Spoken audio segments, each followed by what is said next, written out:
All right, everybody. So, what is today? This is the Wholesaling Real Estate Ring, where we actually make phone calls. We call people. We show you guys how this is done. And just to show you guys, you can do this anywhere. I'm in Canada in a basement. We're still getting it done. Nathan Valley is in Connecticut. Lane is in Arizona. So, just to introduce myself, my name is Nathan Payne. I've been doing wholesaling real estate for about 6 years now, done hundreds of deals, done millions of dollars in transactions, and I've done it from everywhere. I've done them from Canada, from Utah. It doesn't matter because you can do this job from anywhere. So that's who I am. Nathan Valley. Tell us who you are. Yeah, what's going on, guys? My name is Nathan Valley, not to be confused with Nathan Payne. I've been wholesaling for about 5 years, done a bunch of deals, a bunch of different places. Some of you might have seen a 30-day challenge I did a while ago to where I picked totally brand new market, no contacts, no resources, nothing. And my goal was to do a deal in 30 days without spending any money on marketing. And we did I did a $20,000 deal from that challenge, which was pretty cool, and only worked on it like 2 to 3 hours Monday through Friday. So that was awesome.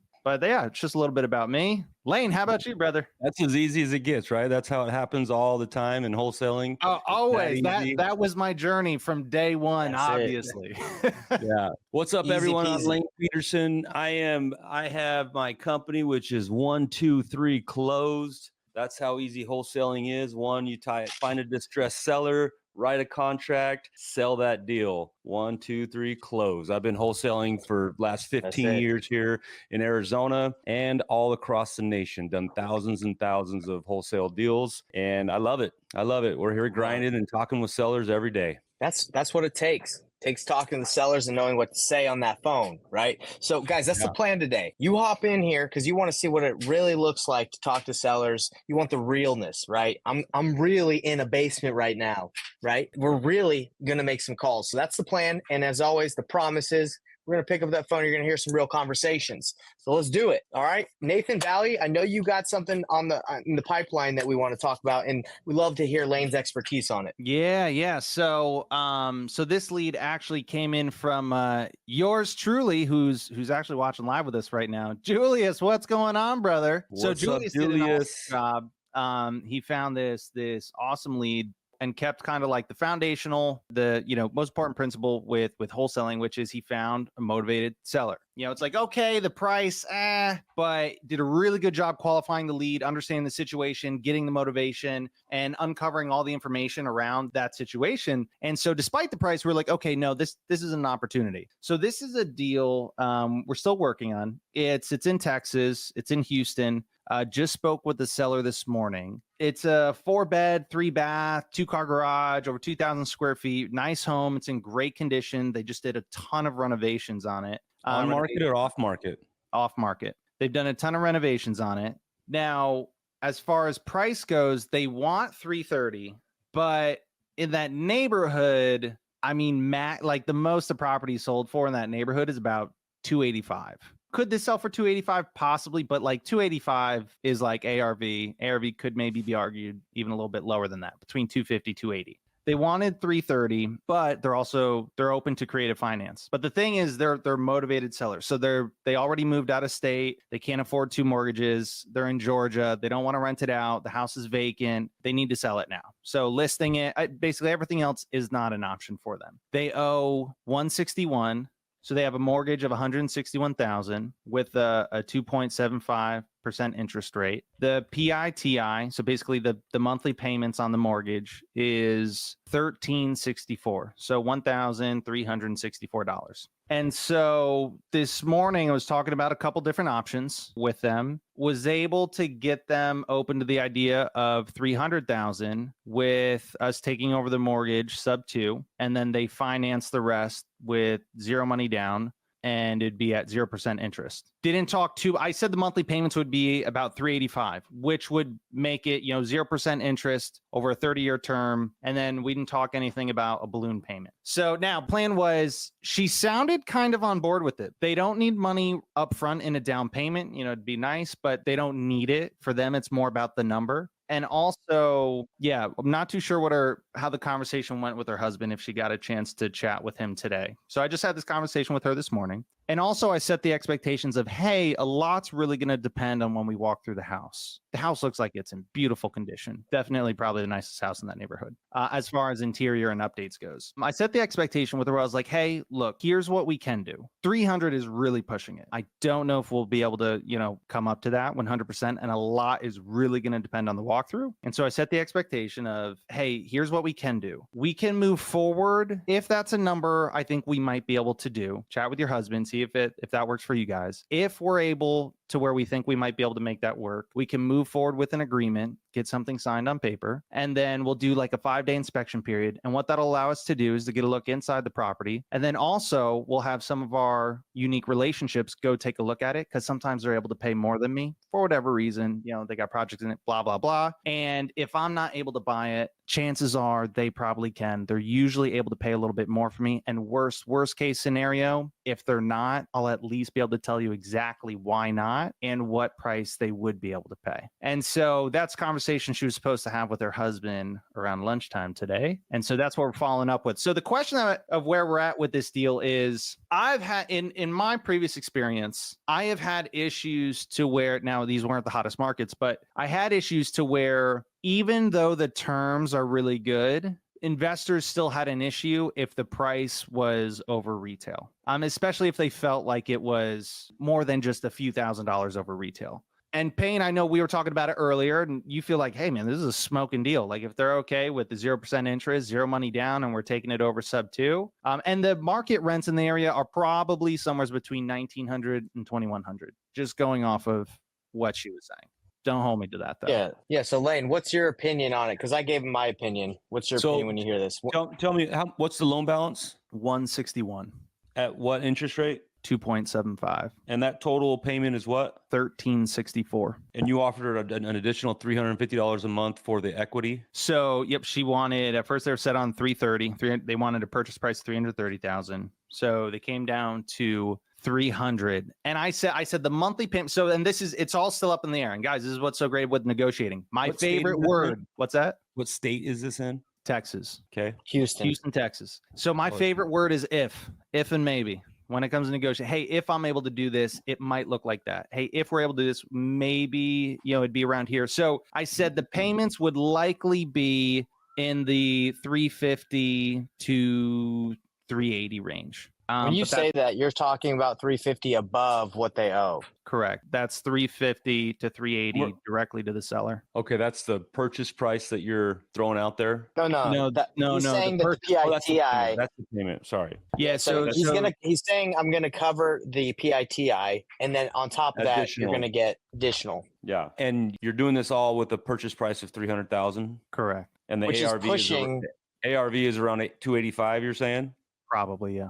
Just because of the renovations they did, there's a chance it could sell for 300, but I would say 285. Yeah, 280. Yeah, and in situations like this, is like they obviously don't want to take a haircut. They put $100K into it. Apparently, they don't want to sell it right now, and I'm assuming lose out. Like if they were to sell it on the MLS, that's why they don't want to sell with a realtor, because they're like, well, we don't want to pay fees. So I'm assuming that's what's going on. Yeah, it's a combination of that, but the time is really a big one for them too. I'd say probably mostly the time. They probably would list it if they had the time. Do they agree with you that if they listed it, they'd only get like 285? No. So they think it's worth more? Yeah.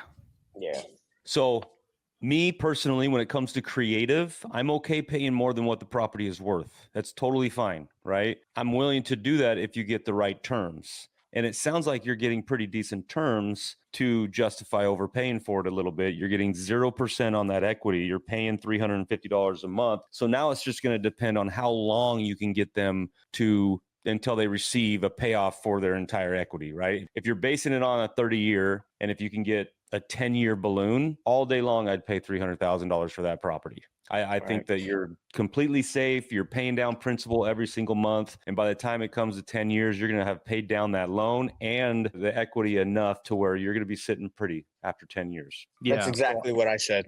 Yeah.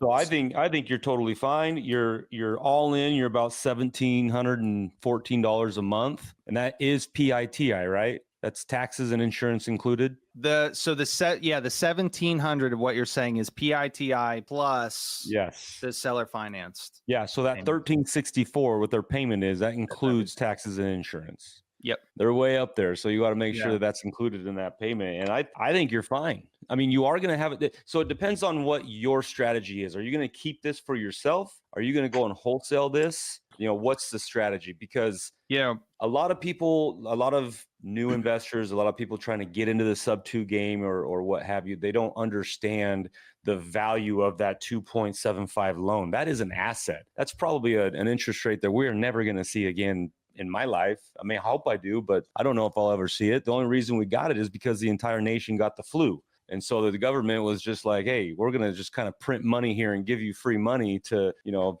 help this pandemic because everybody's got the flu. I don't think we'll see that again. So that interest rate is worth paying a premium for. And so I think you're totally fine overpaying. If your strategy is to wholesale it, you might have a little bit of a difficulty wholesaling it just because any wholesale fee that you add on that, they're now paying more than $300. Yeah.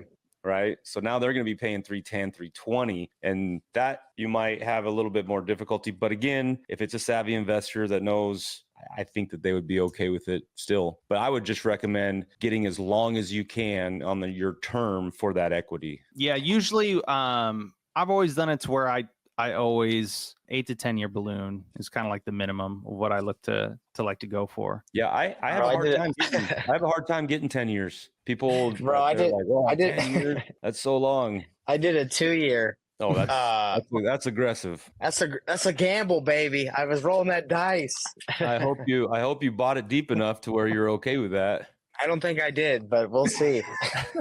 Well, good luck with that one. And if you want to talk about that real quick, the reason that is aggressive is because the whole reason that we give them more time is so that appreciation and paying off that loan plays into our favor on those terms, right? Yeah, of course. 2 years, how much appreciation are you going to get, and how much are you really going to be paying down that loan?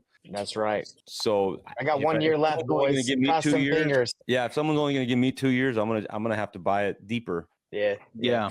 So cool. That's the same advice. So you gotta, for this to make sense, Nate, you gotta get a balloon that's far out so we can ride depreciation. And personally, I wouldn't want to keep it. So I'd probably wrap it or try to wholesale it or have someone come over. But I think when when we have some buyers go through and we get some realistic offers, we can readjust the terms. And that's what's so great. And that's what would be great. What's that? A wrap would be great because you're zero out of pocket. And so any sort of down payment from someone that you're seller financing it to is obviously your profit. Yeah. And what's great, and guys, for those of you watching and listening, what Julius did so well is finding and qualifying the lead. Because even if I call the seller right now, and even if they're like, no, there's no way that can work. Or even if we have buyers go look at it and they're like, we got to be a lot lower than that. The thing is, we have motivation on our side and we know we have a qualified lead to where even if they think all day and night that their property's worth 330 or higher,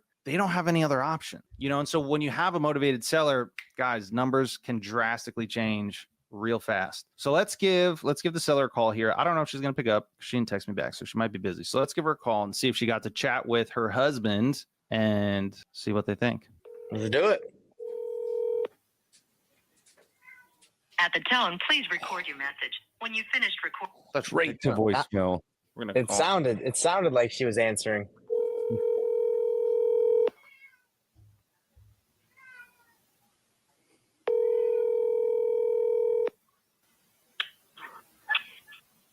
At the tone, please record your message. When you've finished recording, you may hang up or press 1 for more options. Hey, Linda, it's Nathan. Give me a call when you get the chance. Talk to you soon. Thanks. Bye-bye. Okay. So no answer right now. We'll see if she calls back while we're still live. Well, Lane, I know you got some people we can call, some leads we can call. Let's get right into it. Let's get some people on the phone. So just so everybody knows, I like to do a little explanation difference between inbound and outbound leads. Currently, my entire business is all inbound leads, and that is because I'm fronting marketing, putting marketing out there on Google, PPC, Facebook ads, and so people are calling me. right? So that's an inbound lead. Much better quality lead than outbound lead. Outbound lead is when you're cold calling or you're texting people just out of the blue. That's why they call it cold. Much, much colder leads. Much more, time to cultivate and really get them to the finish line. So all my leads are leads that have come in, they filled out a web form, and they've said, hey, I want to sell my house. Give me a call. Love it. Yeah. So let's hear what they sound like. Yeah. Let's see it. Let's see them embrace Lane with that love. Like, oh, I've been waiting for your call. Oh, hey, Lane, any updates on that property from a few weeks ago? I think it was in Florida. You really liked the house. Yeah, that lady has ghosted me. So I was supposed to call, she said, call me tomorrow, which was Saturday. And I called her Saturday afternoon. No answer. So she's on my drip campaign. That was a super motivated seller. She was in the right price range. And yeah, no, I have not been able to get hold of her. What's that? Think someone else got her? Sounds like it. That's usually what happens. Lane, in your experience, do you ever try to call from like different numbers or other stuff? Because I know you have the drip, but I don't know if like they recognize the drip or I don't know. Well, the drip comes from the same number I originally talked to him from because it all comes from my CRM, which is the same number. And a lot of times I'll call from my actual cell phone from my cell phone number and gotcha. see if I can do it that way. All right, this is Alicia. I'm going to call Alicia. She has a home in the state of Nevada. So, Lane, do you usually use your phone when you're calling leads, or do you do it from the computer, but just on here you do it on your phone? On here, I do it on my phone just because it's easier. Okay. But I usually call from my computer. Cool. Payne's trying to figure out how he wants the basement set up. Yeah, man. For the new wholesaling headquarters. It's like he's hiding stuff behind him. That's right, guys. I've fallen on some hard times. I'm wholesaling out of the basement. Please leave your message for... It's cool that I go ahead, Nate. I was just gonna say, guys, for those of you watching, I hope I called, right? No pickup, had to call twice, leave voicemail. Lane's calling, right? Getting voicemails, having to follow up. Person from a couple weeks before ghosted, having to follow up. Guys, this is why you hear again and again and again and again the importance of follow up, because I don't care how good you are, guys, this stuff happens. No matter how good you are. So that's where the follow-up and just that sheer effort, getting on the phone with someone, makes the world's difference. Because it don't matter how good I am on the phone. If I don't put in the work to get on the phone with them, I'm not going to get that many deals. That's when I hear people say that. Go ahead, on the flip side, you can be pretty, you don't have to be that great. But if you're getting people on the phone, look, you're going to get some deals. That's why when people tell me they're scared to call, I'm like, you're in for a world of hurt if you're scared to call. Yeah. If you can't even call and that scares you, good luck. Okay, so that was Twaisha. So Lane, for people that are watching, once you call and they don't answer, you throw them in that can't reach strip, right? So this one's kind of weird because I actually sent her a text before we got on this and it said, hey, thanks for reaching out. I'll be calling you shortly. And she responded and said, yes, she'd be available. Yeah, I'm sure she'll get called back. You know how places like Disney and whatnot, they now like have the AI like drone shows in like the sky where it's all these bots. I wonder when we're going to start mixing those into like follow-up campaigns. Like call, text, like, all right, send a bot to your door. Yeah. Man. Okay, on to the next one then. It's so interesting, like through knocking, texting, cold calling, email, all these forms of communication, even social, right? I've gotten hold of people through social. There's not one that's more effective than the other, really, because it just everyone has their different modes of communication now. Like some people like email, some people like, some people don't answer their phones. So it's text. Some people like text. I've done deals where I've just texted the seller the whole time, and I'm like, how are they signing contracts and willing to do all this over text? But that's how they like it. Right. Very interesting. Like for me, if I'm going to do business with someone, I got to get them on the phone. I got to hear their voice, see if they're real. Some people don't care. And guys, like again, when you're chatting with a real motivated seller, it's worth spending the time and effort. Like, like you were saying, call, text, voicemail, try to find them on Facebook, send a letter, a handwritten note, do whatever it takes to get them back on the phone. Because also remember wholesaling, guys, we work with distressed sellers, people that are going through hard times that need help. And you are probably the only person that can help them. And so when you do find them or send a message on Facebook of like, oh, hey, just following up, and they're like, whoa, like, don't feel bad because they're like, oh, are they going to think I'm like some creepy person because I've been calling them and texting them and finding them on Facebook? No, they're going to be thankful because you're solving a massive problem for them, and they're going to be appreciative of it. Or they're going to say, hey, circumstances changed, but thank you. And then life goes on. Yeah, and that's a big difference between the inbound and outbound leads, right? I mean, the outbound leads, when you are cold calling them or cold texting them, they can get a little feisty going that route. Oh yeah, man, I've got At some. least, yeah. I've At got least some you got calls opt-in. books. You do? You got some crazy calls? Oh, everything I did in my previous company was all cold call. Like, yeah, 80% cold call leads. So, man, you want to talk about getting good at like having to pipe somebody down, like get them to calm down a little bit when they just open the gates, firing, cursing at you. I got really good at that. You're like, oh, sorry, I couldn't hear anything you just said. My phone was breaking up. What that always I heard. gets What industry were you in? Oh no, it was wholesaling. Oh, gotcha. Yeah. So we had a company out in West Michigan and bunch of cold callers, and just dialing for dollars. Hello? Hello, is this Linda? Who wants to know? Linda, my name is Lane. I am calling because you had reached out about your property that you're looking to sell. Is now a good time? I sold it already. It's already sold. Wow, you sold that quick. Did you get it in contract or did it? The people that were living there, we did an owner finance. You did an owner finance. Okay. All right. Well, hey. Taken care of. That's all you need to know. Thank you. Great. Anything changes, you let us know. Oh, okay. Never mind.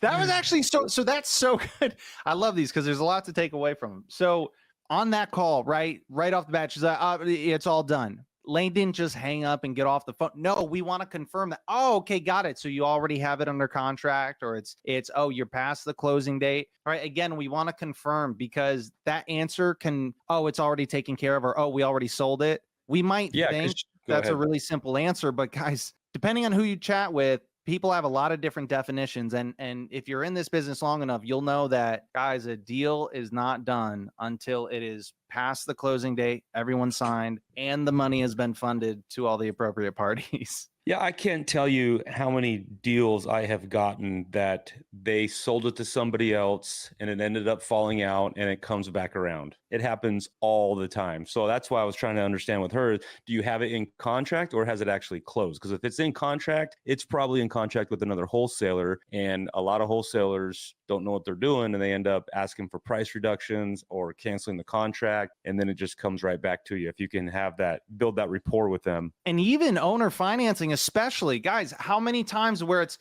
they're our friends, yeah, they said they can do this price, and then after a couple weeks or a month or two, they're like, they weren't able to come up with the money for the down payment, or things got weird with the payments. Yep. And this and that happens I bet you she doesn't even have it. They probably don't even have any kind of written agreement. She probably thinks it's a done deal because she spoke with the people, they said yes, and they have a verbal agreement. If I were a betting man, that would be my bet. I would follow up with that. I would imagine too, because she just filled out my form this morning. I mean, that lead came in today. Yeah, for sure. She ain't even gotten close to getting that thing done. It was interesting because we're moving to Canada, guys, and I called about a house that I want to buy, and they're like, yeah, it's sold. It's like, what do you mean it's sold? You've listed it yesterday. They're like, it's sold. So like, even agents out here, they don't understand the terminology. Is it under contract or is it sold? No, it's under contract, but it's firm. Okay, so it's not sold. So like, it's like, dang, some people just don't understand. Hello, is this Beatrice? Yes, it is. Hi, Beatrice. My name is Lane. I was calling about the property that you had submitted on one of our sites on 5th Street that you're looking to sell. Yes, sir. Is now a good time? Yes, it is. Good. Well, hey, I appreciate you reaching out. What can you tell me about what you got going on there with that property? Well, it's financed through USDA, and I have gotten behind on the payment because my payments went up, and it needs a lot of repair, and I'm just not financially able to fix it. Okay. And I've got enough stress going on in my life right now, and I just won't open up the whole thing. Are you living in the property right now, Beatrice? Yes, I am living in it, but I also live with my mom about 1 or 2 days out of a week. Okay. So she's getting up in age, and I just be out here just in case she needs me. Okay. And Beatrice, how far behind are you on the mortgage? About 1,200. Okay. What is the monthly payments? $485. Okay, 485. So you're not too far behind. It's a few months, right? Right. Yeah, I bought a used vehicle and seemed like every time I get one thing fixed, something else goes wrong. So, Yeah. It's kind of how it goes sometimes. yes, what's to keep my finances straight?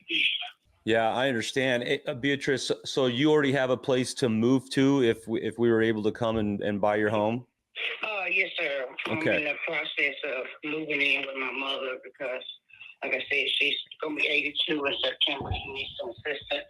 Oh, well, that works out good. At least there's some positive in this. Can you repeat that? What's that? What is, how many bedrooms and bathrooms is the home, Beatrice? It's a small single-family home, 2 bedroom, 1 bath. Okay, so 2-1. And you're saying that it's in need of a lot of repair? Like, does it need everything? Does it need a roof, AC unit? No, not the roof. However, it needs some plumbing work done. Not a lot, just drainage problem. The water works, toilet flush, tub drains, but both sinks, kitchen and bathroom, having problems with the drainage. Okay. What about the toilets? Yes, toilet flush is fine. Okay. Yeah. Okay. That makes sense. That could just be in the P traps or in the plumbing under the sink and stuff. Have you had a plumber take a look at it? Yeah, I had septic people tell me that they think it's some roots from the trees under the house causing some problem with the pipes. Well, that's interesting because if your toilets drain fine, seems like that wouldn't be the problem. But I'm not a plumber. I don't know, but that makes exactly same here, and I just don't have the finances right now to do any kind of investigative work. Yeah, and you said it's a USDA loan that's in place. Yes, it's financed through USDA, a mortgage company. Yeah, I'm very familiar with that. Do you know what the balance is on the loan, like the total amount that's owed? Yes, sir. I still owe $53,000, I believe, give or take. Okay. And Beatrice, how much are you hoping to get for it? If I came in with a cash offer, bought it as is, what were you hoping to sell it for? Actually, I just want out the contract. If I can just pay it off and it comes with the land, I would be most gracious just to get up and up under the contract. Okay. Well, let me give you a couple options. So our cash offer would be well below what you owe. So I don't think that would work. I assume you don't want to write a check to close this house, right? Well, once I moved all my furniture and belongings out of it, I was going to put a sign out front to say house for sale as is. And there's a lot of Hispanics in my neighborhood is buying the property right now. Gotcha. Well, I'll tell you what, our other... Just hoping to get up to 100. Yeah. I think I have an option to be able to help you, to save you from foreclosure. And that would be, I'll just come in and I'll take over that loan. I'll relieve you of the responsibility to make those payments every day or every month. Sorry. I will take that responsibility, but that's about all I can pay for the home. I can bring that loan current. If you can, maybe text me a picture of your reinstatement of the exact amount that's owed to make it brought back current. And I think I can get that done. Because in my opinion, the home is worth maybe a little bit more than what you owe, but not much. There's not a ton of equity in it, but you have a pretty good loan in place. I done had like 2 or 3 real estate agents to come out and evaluate it, and their opinion is that I'd be upside down in it, or I'd suffer a loss because it needs work. And actually, the floors need leveling out too. The floors a little lopsided. Gotcha. So I think that's probably your best solution. And so you don't have a foreclosure on your credit, which would be, stay on there for the next 7 years. I can come in, bring in enough cash to reinstate that loan and just take over those payments for you. Is that something that you'd be interested in? Really? I don't understand. So obviously forfeiting the contract to you? Correct. I would be buying your home subject to that loan staying in place. And I would just take that loan over. And then you can move over to your mom's and we can save it from foreclosure. And I make those payments every single month. I wasn't expecting that. What if Let me ask you this, Beatrice. Do you know what interest rate that loan has? I hate to guess. I'm not sure. I don't know. I can look at my contract. Well, it's $485 a month, right? Yes. Yeah. And so that's the only way that I'd be able to make this deal work, because you have a very low payment. And for me to go out and get a new loan, interest rates have gone up so high, it would cost me a lot more money to get another loan on the home. So it's very beneficial. And that's the way that I can get this deal done, is because I can leave that loan in place. And so then it would make sense for me. If I have to go out and get another loan, my payment's probably going to double, or maybe even more, because interest rates have doubled. And so it would cost me a lot more money. And if I can leave that low payment in place, it makes the deal work for us. Mm-hmm. And to be honest with you, Beatrice, I don't see another way selling your home right now, because just like the realtors told you, you'd be upside down because of the amount that's still owed. Right. And so by leaving it in place, it makes it worth it for us. I'm not sure about that one, because like if y'all finish paying it off, that would improve my credit score, correct? Well, we would bring it back current, so you wouldn't have any you wouldn't have any late payments on your credit anymore, because we would bring it current. Right. And then y'all gonna resell it or rent it out? I don't understand. No, we will hold it. We'll hold it and probably keep it as a rental, because there's not enough equity. We wouldn't make any money if we go and try and flip it. With the amount of money we have to put in it and what the home is worth, it doesn't make any sense for someone to come in and try and do it as a flip. Okay. Well, how about I just sleep on it and think about it? Because, like I said, I wasn't expecting that, but it does sound doable. Honestly, Beatrice, I don't see another option. Then, So, should I talk to the finance company about it? Should I?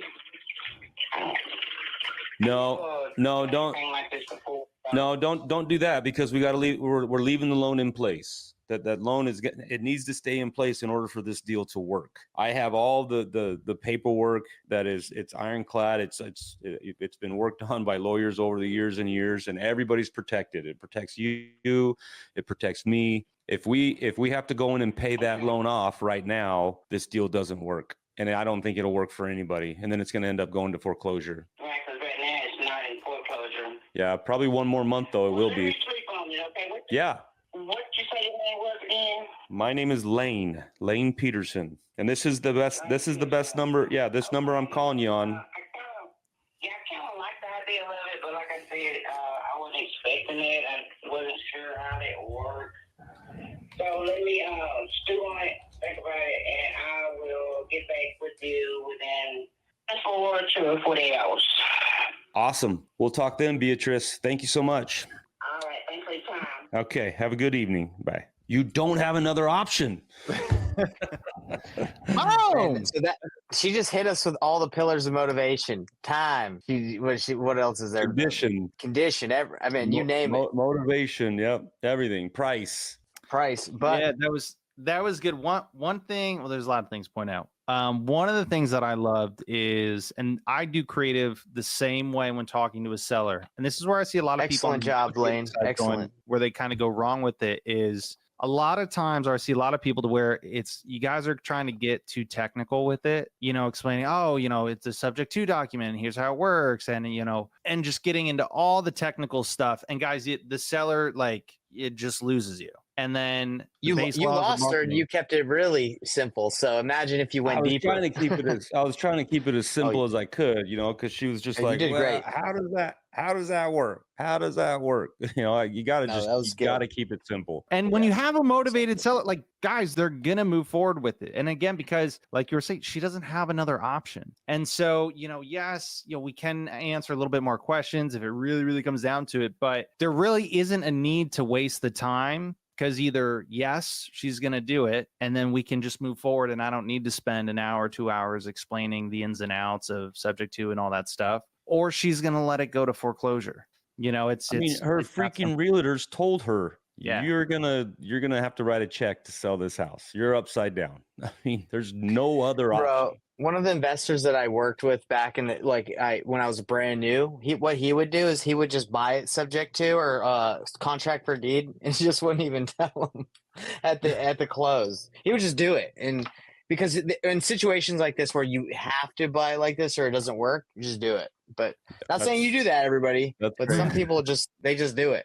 I actually never thought of that, but in a situation like this, I can kind of see how that would work perfectly. If I just said, "Hey, I'm just gonna take care of your loan," and she'd be like, "Okay." I'm gonna buy your house. I'm gonna And take then care of your problems. I send her a contract that has the price of her loan, and then you just go and do it. Interesting. Yeah, it's interesting Never because thought of sometimes, that. like, no offense to sometimes the people we work with, but they just don't understand and they get a little overwhelmed. But you're solving a problem that you're the only solution, right? Because again, she can't list it. It's not going to make sense. She doesn't have the money to flip it. This home might not even make sense, even if you catch it up after you go look at it. It might not even make sense because it's so trash. So, And here's my thoughts as I'm talking to her and she's telling me this. I mean, I'm after somebody goes in there and puts in the money, they're probably going to be sitting in at full retail value. But what I really liked, I don't know if you guys heard, is she said that there's a lot of Hispanics in that neighborhood that love to have houses in there or that are moving or whatever. right, And family, that to right? me, I will wrap that house. So I will go and I will buy this thing subject to her loan, right, for $485 a month, and then I'll go sell it on owner finance to somebody for $80,000, get $20,000 down payment, and then they pay me double what my payment is to the bank. You're basically selling it on a wrap, right, with a subject to. Blaine, what are Love your it. thoughts on in a call like this where we just said, "Hey, just do it"? What are your thoughts on just like getting the process going, and then when there's trust and they sent people to the house and she knows this is real, then being like, "Hey, this is how we're going to do this. Is all technical stuff, but we're going to take care of you." Have you ever done that where you're just like, "Hey, let's just talk about that later down the line"? Like, what do you mean? I Like think I not even understand explaining what you mean. not even Nate. explaining Oh, the not terms, even just being like, explaining the sub to, and just being yeah, like, "Hey, right? I can pay off. I can pay what your loan balance is and get you caught up. Let me send you the contract and get rolling." Yeah, something like, "Hey, I think we can buy your house for what you owe, so you walk away and you don't owe any money." Something simple as that. You know what? I've never done that, Nathan, and I actually want to try it. I think So that do would I. work. I think that would have worked perfect in this situation. You freaking genius! Right.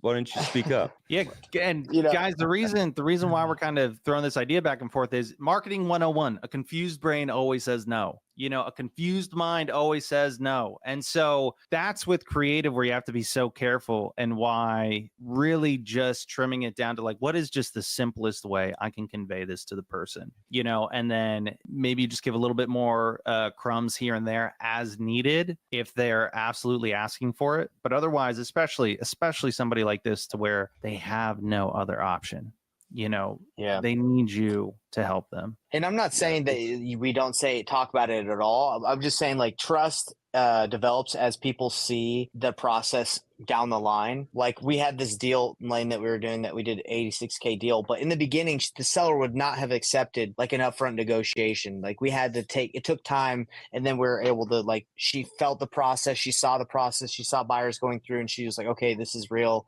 You're going through." So anyway, if I were you in this situation, I'd call her and just say, "Hey, look, I might have confused you a little bit. Basically, we're going to be able to take care of it so you don't have to pay anything to sell your house." I know a lot of people said, those agents said you might have to owe something. We'll take care of it. Don't worry about all the legal stuff I talked about yet. We'll talk about that later, but let's just get some people over there and let's see if we can get it done. And then I'd send her a contract. That's what I would do. But The other Yeah, thing no, I like it. I mean, when I have please go ahead. good conversations, like I just did with this lady, I consider that a pretty good conversation. Look, it was good. Good. And she's like, "Well, I need to sleep on it or whatever." Like, "Hey, that's totally fine." And when I get off, I will email them a contract so they have it in their emaal. Yeah, that's good. But I'll tell you, sleep on it for her. Obviously, you know this. We all know this. She's not going to have any more clarity in 48 hours, 48 days. She just doesn't know what's going on. So it's just a confused mind. Just say, "Hey, you know what? Let's just get it done. We're going to have some more investors go over. I just need you to sign this." She'd be happy about it. One kind of ninja trick that you threw in there was, did you guys notice how when he asked about the payment, right? So that the woman tells us, yeah, I already spoke to some agents. They said I would be underwater on the property, meaning she would have to pay money to sell her house. Right now, when Lane introduces the idea of subject to, he first says, he's like, yo, my guess is you probably don't want to have to write a check to sell the house, right? Yeah. And you That's good. ask to confirm first because you never know what the person's going to say. Sometimes people, especially if they've had a conversation with the agent and the agent set their expectations to where they're thinking that they're going to have to spend money, that seller might be in a mindset of, I just hope I don't have to spend too much money. And they might be on board with that. And you can help that seller and solve their problem. And it's like, oh, okay, cool. Like we can make this deal work because they're willing to pay that money. And it's so good. Yeah, I thought it was so good that you asked that. That was great. That was good. Ninjas. So I just had a lead come in, like just literally dropped in my CRM right now. This guy's name is John, and he lives in Louisiana. And Well, I you know what that means. I just You gotta looked call up the it, right? property. I just looked up the property, and he has it listed. So this is an on-market lead, but he's coming to me, right? I didn't reach out to him. So something's All right, guys, I'm going going to let you guys wrap this up. I got to get Okay. That was All right, awesome, Lane. Great job. Have fun in your basement with all your whatever you got going on down there. I'm about to wash some clothes. Hello, is this John? John, hey, my name is Lane. I'm calling you about your property on Brighton Cove that you're looking to sell. Yes, sir. Sent over your contact information and said that, yeah, you're looking to sell that property. Tell me a little bit about what you got going on there. Well, we currently have it listed on the market. I see that. But yeah, we're trying to just sell this and get into just a 4-bedroom right down the road. So Gotcha. I just figured I would explore different options. Yeah. So you're currently living in the property? This is your personal residence? Yes. Gotcha. Yeah, it looks like a nice home. I'm looking at the pictures right now. Oh yeah, it's got a brand new roof, brand new AC unit, outside unit. It's got a brand new condenser coil on the inside, and it's good to go for a while. Okay, great. That is good information that I was going to ask, so I'm glad you beat me to it. Let's see. What year built is this property? We're the 2000 original owners, and it was built, I think, 2010 we bought it. So Yeah. 2009. Have you done any I'm trying to remember exactly. done any updating since then? Yeah, we've updated the floors, and the roof and the AC units. Nice. Okay. The roof is I think about 2 years old. It was replaced about a year after that Hurricane Ida that came through a couple years ago. Yeah. Yeah. So the AC unit was replaced after Ida and the roof through an insurance claim. So. Gotcha. Are you looking into the home down the street? Is it just bigger and more comfortable for your family? Yeah, that's all it is. It's just a bigger home. I have 3 small children, and we just need a little more room. Gotcha. Hey, I know all about that. I got 4 of my own. Yeah. What's the situation on that house you need to buy? Like, is it on market? Do you need to move quickly on it, or what kind of timing are you looking? It's through a builder called DSLD Homes. They build what you call spec homes or whatever. Oh, gotcha. Yeah. We've already got a contract on that, and we're set to close on it July 23rd.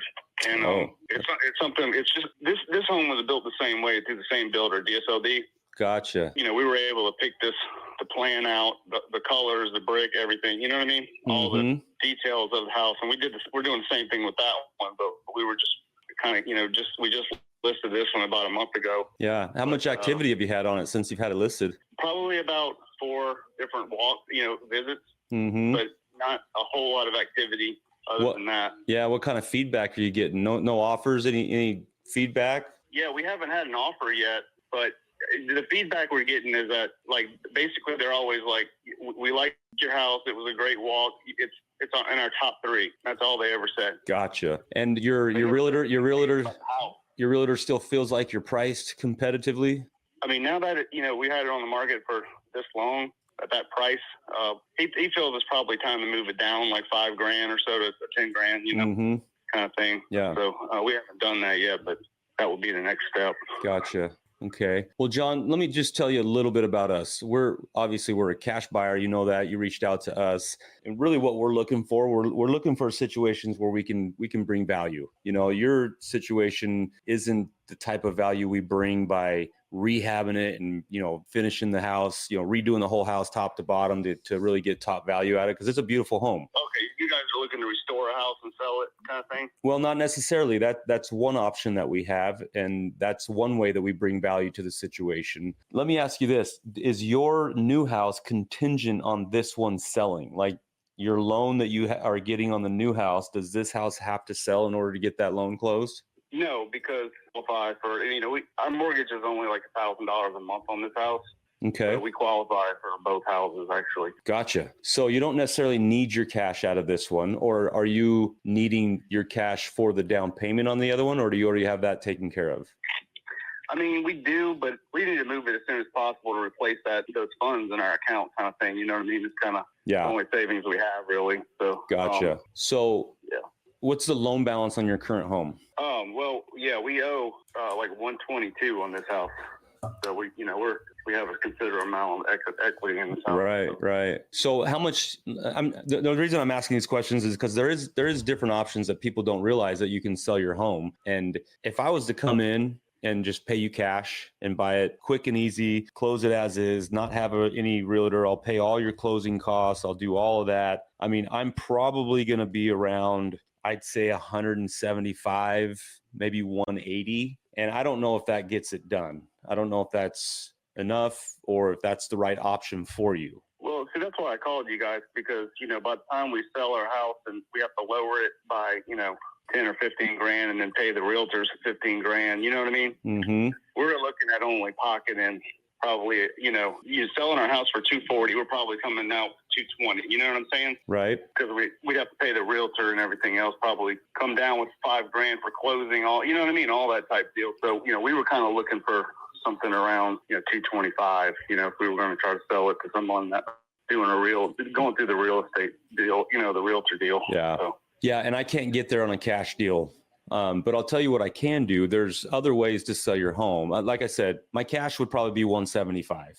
Are you at that point where that? We couldn't do that. Okay. And I don't blame you. I don't blame you at all. I totally understand that. Instead of doing that, or instead of getting close to the closing time of your new house and whatnot, there's a couple other options that you might want to consider. A thing that's a really popular way of selling houses right now and buying houses is buying them with seller finance. So basically you have a loan on this property, leave that loan in place, let me take that loan over and pay you out your equity over time. I'll come in at closing with a down payment that, works for you, works for us. And then I pay you out the remaining equity over time. And that's what they call, seller finance. I don't know if you've explored that option or not. I'm not very familiar with that, no. Okay. Well, instead of lowering your price to get the house sold, why don't I pay you what you're asking, $250,000, and then you leave that loan in place and I pay you out your equity over time. That way you don't leave any of your equity, you don't lose any of that equity. You're going to make it. It just takes a little bit more time to get it. How long does that take to get it? We usually like I said, we can come in with a down payment. We can totally do that. And if I can get this approved, by my office, that will determine, how much you guys actually need, how much we're willing to do to make the deal work. But we come in with a down payment and, the remaining equity that's left, we like to have a 10-year term. And so at year 10, it's completely due and payable, but you will be receiving monthly payments along the way. I just would have to do a little research into that, because I don't know what kind of guarantees I have that will receive those payments and all those kind of things. You know what I mean? Yeah. No, I totally understand. And people know it as subject to. So I am buying your home subject to that loan staying in place. Your equity, I'm paying you that out over time, just like I'm paying your mortgage. So what we do is how do you make money off of that deal? I don't understand how you make money off of that. So the terms is what is attractive to us, because then I can keep that property. I can keep your loan in place, which is a great loan. I can't go replace that loan today because interest rates have gone up so much. And then it makes financial sense for me because I can keep it, as a long-term rental, as a short-term rental, but just as a long-term investment. Like just kind of renting out, yeah.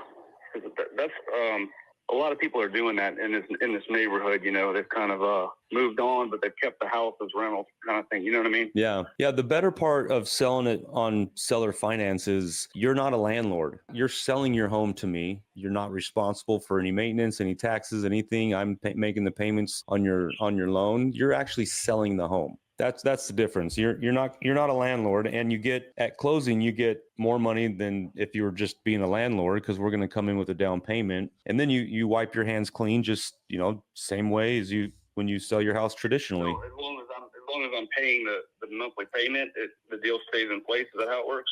Right, but I'm actually going to be making that payment, not you. I use a professional servicing company, and that servicing company services your loan. They take money right out of my account and make your payment directly. I see. But the loan stays in place under my name, right? Yep, 100%. It does. Okay.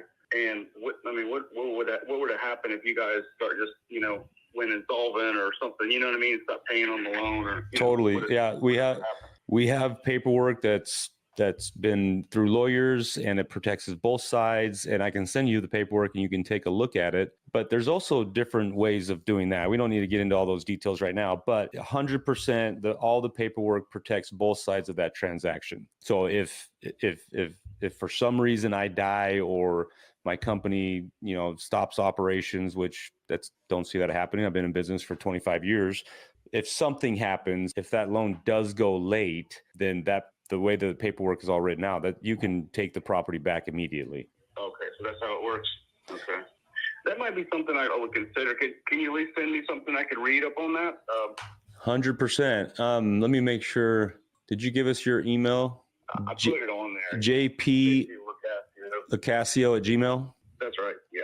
Perfect. Yeah. I'll send you what our paperwork looks like. And there's all sorts of videos out there and instructional videos because this isn't anything new. It's been around for decades. People have been buying houses with creative finance and subject to for decades. And so it's not a new thing. And in some situations, and it seems like in yours, it works a lot better because you don't have to give up a bunch of your equity because you need to sell it quick and get into your other house. Keep that equity. You get paid out over time instead of taking a haircut. Right. So you're saying you do a down payment and then you work out the rest of the payments in a matter of a certain amount of whatever agreed time is. Yep, exactly. And at the end of that time, what happens? Just the transfer of the house? I'm just trying to understand what happens at the end of that.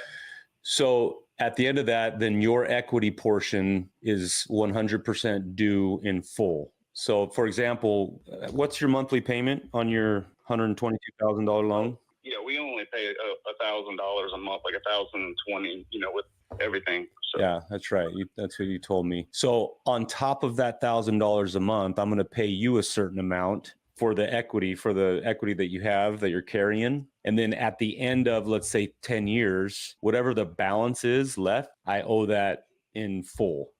Okay. So it's kind of like that. And then you do a lump sum right at the end. Okay. Yep. Yeah. You'll get a monthly payment every single month. And then at year 10, whatever the balance is left, that is paid in, that's due in full.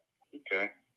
Yeah. If you don't mind, send me something. I want, cause I got to talk to my wife about, everything. Yeah. And another way, so it's not, we'd have to talk about to make sure it's something we both want to do, 100%. And another way that we do it, if somebody isn't comfortable like deeding the property to us, is we can just do a contract for deed. Basically it's a seller carry, but the deed of the property stays in your name, and you and I have a contract for that deed.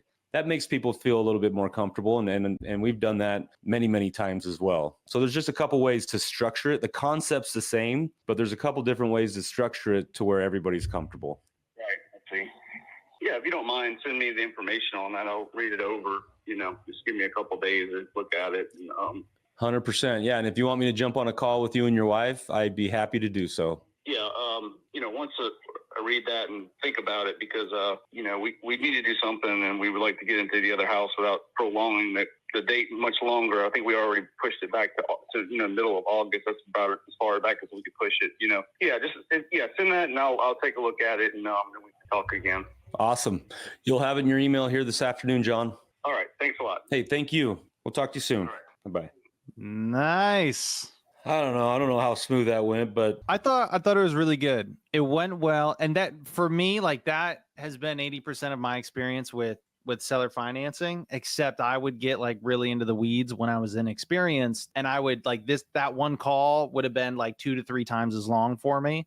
Just explaining all the different things. The one thing that I like to do a little bit different, I usually, the one thing with the seller finance subject to, they're always like, hey, what happens if you stop making payments or whatnot? And I always love when they bring that question up, because I don't. What do you say? I'd love to hear the way I frame it is they're like, hey, so what happens if you miss a payment or whatnot? And I'm like, honestly, best thing that could happen to you. And I say the reason why is because what we do is we do a 3-month performance deed. And what that means is it's a pre-signed deed by us to where if we miss 1 month's payment, a second month's payment, on the date the third payment is due, if we haven't made it, you don't have to go through a foreclosure process. You just have to take the performance deed that's pre-signed by us, bring it to the county, and boom, you can have it switched back to you immediately. And the best part is you get to keep the down payment. You've been making all the payments I've been making on your mortgage and to you. That's all extra money in your pocket. So you're now getting this house even at a better price than when I bought it from you. And then depending on the situation, for most people I'm chatting with, I was like, and you're getting a house to where I just spent $20, $30, $40,000 fixing it up, and it's going to be in beautiful condition. And that's why I always tell you, I said the best thing that could happen is for me to default